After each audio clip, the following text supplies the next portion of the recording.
मैं sociologist doctor Shivani राय। आप सभी कैसे हैं? मैं आज फिर पुनः आपके लिए एक नया टॉपिक लेके आई हूँ वर्तमान परिस्थितियों को देखते हुए। आज का टॉपिक बहुत ही गंभीर है, आत्महत्या, सुसाइड। तो आत्महत्या के बारे में पहले हम ये जानेंगे कि आत्महत्या क्या होती है। हम समाजशास्त्री हैं, तो समाजशास्त्री दृष्टिकोण से ही सबसे पहले हम आत्महत्या की चर्चा करेंगे। तो फ्रांस के समाजशास्त्री हैं इमानुएल दुर्खीम ने अपनी पुस्तक की जो रचना की थी द सुसाइड 1897 में। तो इसमें इन्होंने आत्महत्या के सिद्धांत की विवेचना की है कि आत्महत्या व्यक्ति किस वजह से करता है। तो दुर्खीम ने कहा है कि व्यक्ति जब आत्महत्या जो करता है उसके पीछे जो मेन कारण है वो है सामाजिक कारण। यानी कि दुर्खीम ने समाज को आत्महत्या करने के का उत्तरदायित्व माना है कि समाज के कारण ही व्यक्ति क्या करता है, आत्महत्या करता है। तो आत्महत्या को दुर्खीम ने एक सामाजिक तथ्य माना है, जैसे कि जो हमारे समाज में जो संस्थाएं पाई जाती हैं, परिवार है, विवाह है, धर्म है, व्यवसाय है, राजनीति है, जिनसे मिलकर हमारे समाज का निर्माण होता है। तो इन्हीं को ही दुर्खीम ने आत्महत्या करने के पीछे कारण बताया है। अब दुर्खीम ने आत्महत्या को 3 प्रकार में उसको बांटा हुआ है कि आत्महत्या 3 प्रकार की होती है जिस कंडीशन में, जिस परिस्थिति में व्यक्ति आत्महत्या करने के बारे में सोचता है। पहला आत्महत्या बताया है दुर्खीम ने अहमवादी आत्महत्या, यानी कि ईगोइस्टिक आत्महत्या। दूसरा है परार्थवादी आत्महत्या। तीसरा है आदर्शहीन या अस्वाभाविक आत्महत्या, जिसको दुर्खीम ने बोला है एनोमिक सुसाइड। तो पहले प्रकार की जो आत्महत्या है अहमवादी आत्महत्या, ईगोइस्टिक सुसाइड, तो इसमें दुर्खीम ने कहा है कि इस जब व्यक्ति समाज में अपने आप को अकेला समझने लगता है, अपने आप को समाज से पृथक कर लेता है, या वो यह सोचने लगता है कि समाज हमारी उपेक्षा करने लगा है। तो जब व्यक्ति इस तरीके के विचार उसके दिमाग में जब आते हैं, तब वो सुसाइड करने के बारे में उसके मन में उसकी विचार उत्पन्न होते हैं। दूसरे प्रकार की आत्महत्या है परार्थवादी आत्महत्या। तो इस प्रकार की ये जो आत्महत्या है ठीक ये अहमवादी के विपरीत है।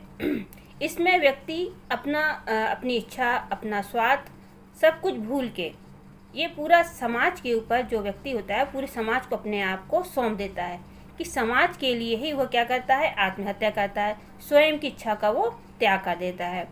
जैसे पुराने प्राचीन समाज में हमारे यहाँ पे सती प्रथा थी, जौहर प्रथा थी, जिसमें जो महिलाएं थी अपनी इच्छा का ना सोच के, अपने स्वार्थ को सोच के जब उनके पति का देहांत होता था तो वो भी अपने आप को अग्नि में स्वाहा कर देती थी। हाँ, उसी तरह बौद्ध धर्म में निर्वाण की प्राप्ति के लिए आत्मदाह की स्वीकृति दी गई है। तो ये सब किस में आता है, परार्थवादी आत्महत्या में, जिसमें व्यक्ति समाज के बारे में सोच के ये कदम उठाता है।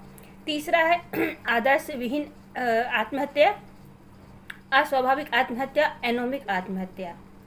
इसमें दुर्खीम ने कहा है कि जब समाज नियमहीन हो जाता है, जब समाज में अचानक कोई परिवर्तन आ जाता है जिसमें व्यक्ति अपने आप को असंतुलन महसूस करने लगता है, या तो वो बहुत प्रसन्न हो जाता है या वो बहुत ही निराश हो जाता है, जिसमें उसका मानसिक संतुलन बिगड़ जाता है।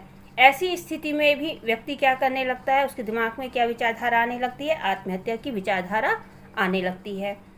आज मैंने ये जो टॉपिक उठाया है आत्महत्या, आप सभी जानते होंगे कि इस आत्महत्या का टॉपिक उठाने के पीछे मेरा कारण क्या है।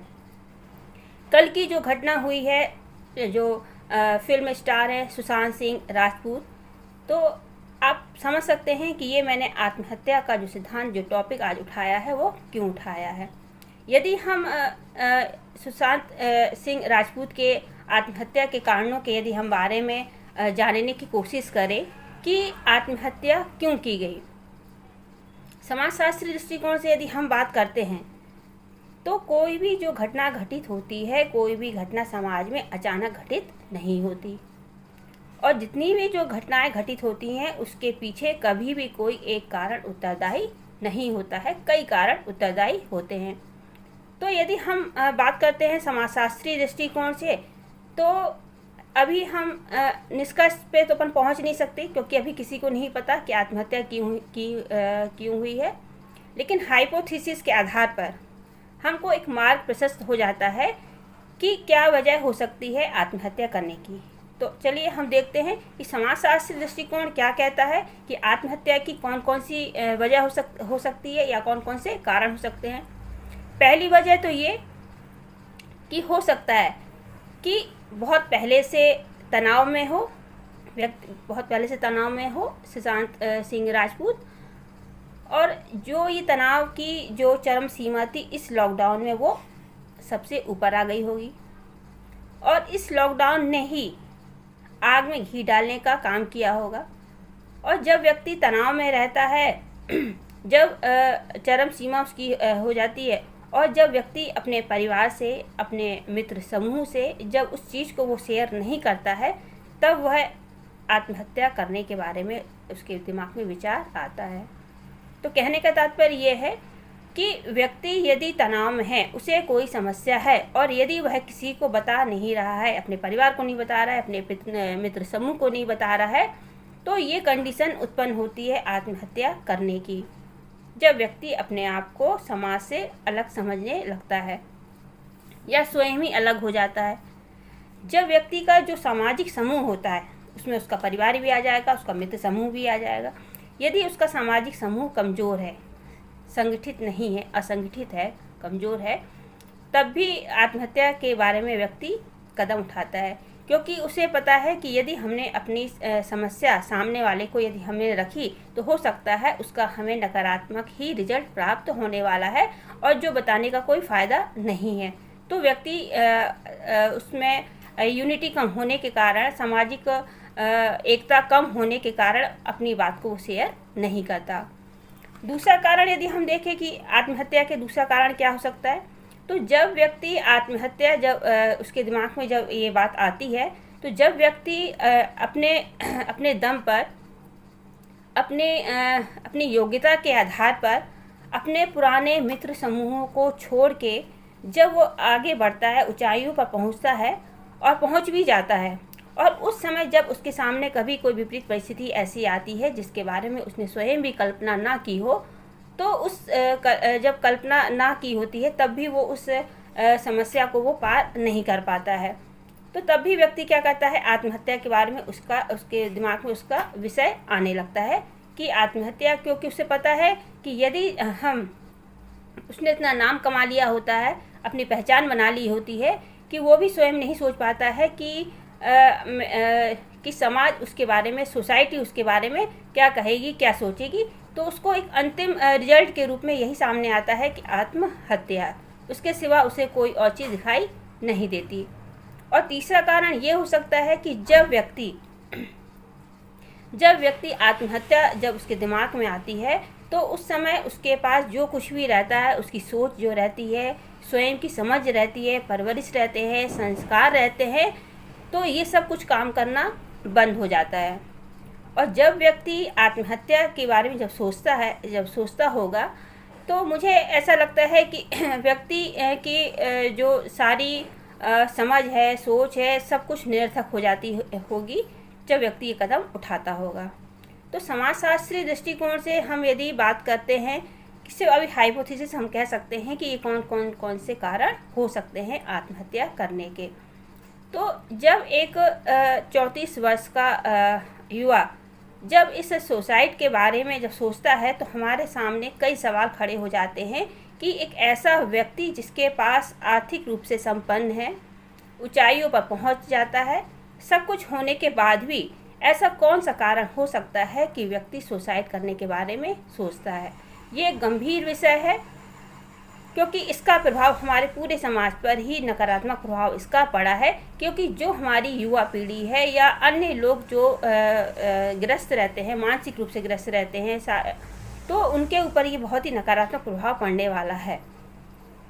तो कहने का तात्पर्य ये है कि यदि इस आत्महत्या से हम यदि कुछ सीख लेते हैं कि आत्महत्या करने के बाद, क्योंकि जिसने आत्महत्या की तो उसको तो बिल्कुल भी नहीं पता कि हमारे आत्महत्या करने के बाद हमारे समाज जो हमारी चर्चा करेगा, हमारी बात करेगा, वो क्या करेगा, क्योंकि उसने तो आत्महत्या कर ली। लेकिन बाकी जो लोग हैं जिसको हम आत्महत्या जिसने की, जिसको जिस रूप में ले रहे हैं, सभी लोग बड़ी बड़ी बातें कर रहे हैं। समाजशास्त्रियों में भी चर्चा का विषय बना हुआ है कि व्यक्ति ने आत्महत्या क्यों की, क्योंकि उसके पास तो ऑलरेडी सब कुछ था, जो वो चाह रहा था, पैसा था, नाम था, सब कुछ था, फिर आत्महत्या की ज़रूरत क्यों पड़ी।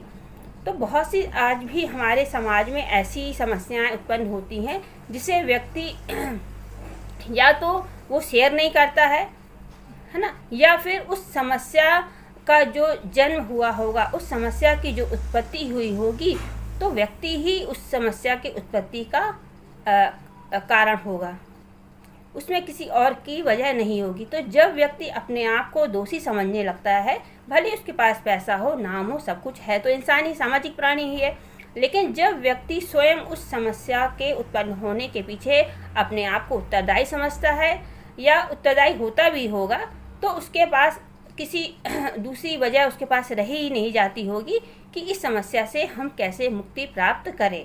तो ये वजह भी हो सकती है कि आत्महत्या करने की। तो कारण तो बहुत हो सकते हैं, कारण होते भी बहुत से हैं, और कार्य कारण संबंध होते हैं। एक कारण दूसरे कारण से जुड़ा होता है, दूसरा कारण तीसरे कारण से जुड़ा होता है समाजशास्त्रीय दृष्टिकोण से। तो ये सिर्फ समाजशास्त्रीय दृष्टिकोण था मेरा आत्महत्या के पीछे। तो बस मैं ज़्यादा और कुछ नहीं कहूँगी, लेकिन अपनी तरफ से मैं यही कहूँगी आत्महत्या के पीछे कि जो हम सामाजिक प्राणी हैं, जो हम लोग हैं, तो हम एक सकारात्मक सोच हम रख सकते हैं कि कभी भी कैसी भी क्यों परिस्थितियाँ ना हो, हमें सकारात्मक सोच को बनाए रखना चाहिए। कितना भी संघर्ष का समय क्यों ना हो, हमें उस संघर्ष से निपटने की कोशिश करना चाहिए। दूसरा ये कि यदि हमने बहुत पैसा कमा लिया है, नाम कमा लिया है, तो हमें अपने सद्गुणों को, अपने परवरिश को, अपने संस्कारों को, अपनी संस्कृति को कभी भी नहीं भूलना चाहिए, या उस पथ से हमें अलग नहीं होना चाहिए। जब हम गलत रास्ता अपना लेते हैं, गलत पथ को अपना लेते हैं, या हमारे में अवगुण आ जाते हैं, तब ये जो आत्महत्या की जो स्थिति बनती है तभी उभर कर आती है। और दूसरी चीज़ ये कि कोई भी, मैंने पहले भी आपसे कहा कि कोई भी घटना अचानक घटित नहीं होती है, उसको एक लंबा समय लगता है। तो ये जो कल घटना जो घटी, ये कोई अचानक घटना नहीं थी कि सबको शॉक लगा कि ये क्या हुआ, लेकिन जिसने ये आत्महत्या की वो वही जानता है कि वो इस दौर से, इस तनाव से कितने लंबे समय से गुजर रहा होगा। तो बस मैं ज़्यादा कुछ नहीं कहूँगी आत्महत्या के सिद्धांत के बारे में। मैं इमाइल दुर्कीम का आत्महत्या का सिद्धांत मैंने आपको समाजशास्त्री दृष्टिकोण से बताया कि आत्महत्या का सिद्धांत क्या होता है। फिर मिलेंगे नए टॉपिक के साथ, तब तक के लिए नमस्कार।